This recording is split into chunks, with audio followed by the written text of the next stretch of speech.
কোনো প্রকার হাতের কোডিং বা সংস্পর্শ ছাড়াই এক ঝাঁকুনিতে হয়ে যাবে চিকেন পাকোড়া বা মিনি চিকেন ফ্রাই। বিশ্বাস হচ্ছে না তো? এই জন্য সম্পূর্ণ ভিডিওটা দেখতে হবে।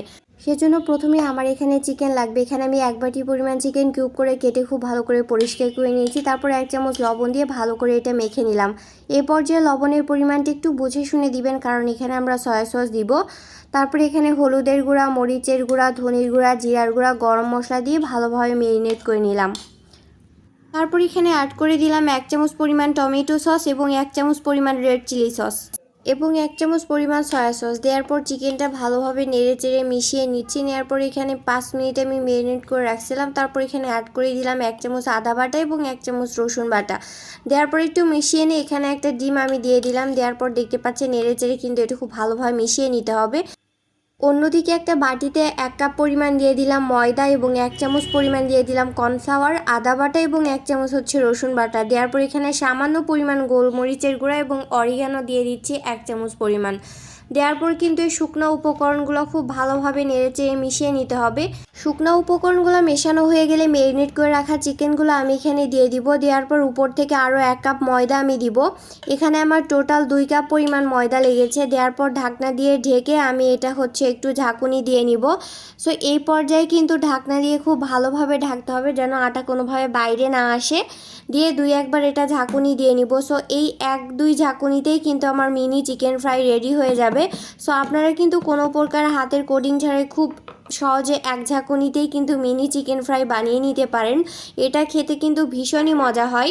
দেখতে পাচ্ছেন আমার মিনি চিকেন ফ্রাইগুলো কিন্তু একদম রেডি। এইভাবে যদি আপনি বিকালে নাস্তায় এই মিনি চিকেন ফ্রাই বা চিকেন পাকোড়াগুলো বানিয়ে দেন, চায়ের সাথে বেশ জমে যাবে এবং এটা খেতে ভীষণই মজা। তো লাস্টে ভাজার জন্য একটা কড়াইয়ে পরিমাণ মতো তেল দিয়ে এখানে আমি মিনি চিকেন ফ্রাইগুলো দিয়ে দিচ্ছি। দেওয়ার পর কিন্তু এটা গোল্ডেন ব্রাউন কালার করে ভেজে নিতে হবে।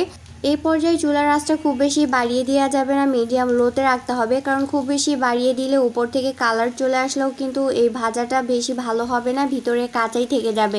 এই জন্য একটু সময় নিয়ে এপিট ওপিট করে উল্টে পাল্টে দিয়ে তারপর ভেজে নিতে হবে। সো এইভাবে করে আমি সমস্তটা ভেজে নিব। সো দেখতে পাচ্ছেন আমার চিকেনগুলো কিন্তু অলমোস্ট দেয়া শেষের দিকে।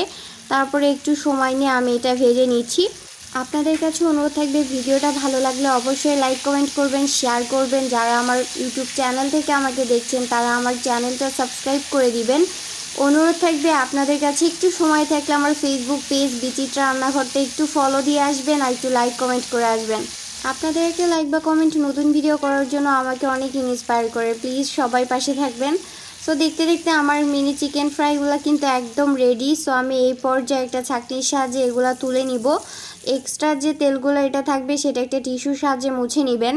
সো দেখতে পাচ্ছেন আমার এক এক করে কিন্তু আমি এগুলো ভেজে নিয়েছি 2-3 বারে। সো আমার চিকেন ফ্রাইগুলো কিন্তু একদম রেডি। এটা খেতে ভীষণ মজা হয়েছিল এবং ভীষণ মুচমুচে হয়েছিল। আমার ফ্যামিলির সবাই পছন্দ করেছে। এটা কিন্তু দোকানের থেকে কোনো অংশে কিন্তু টেস্টে কম হবে না।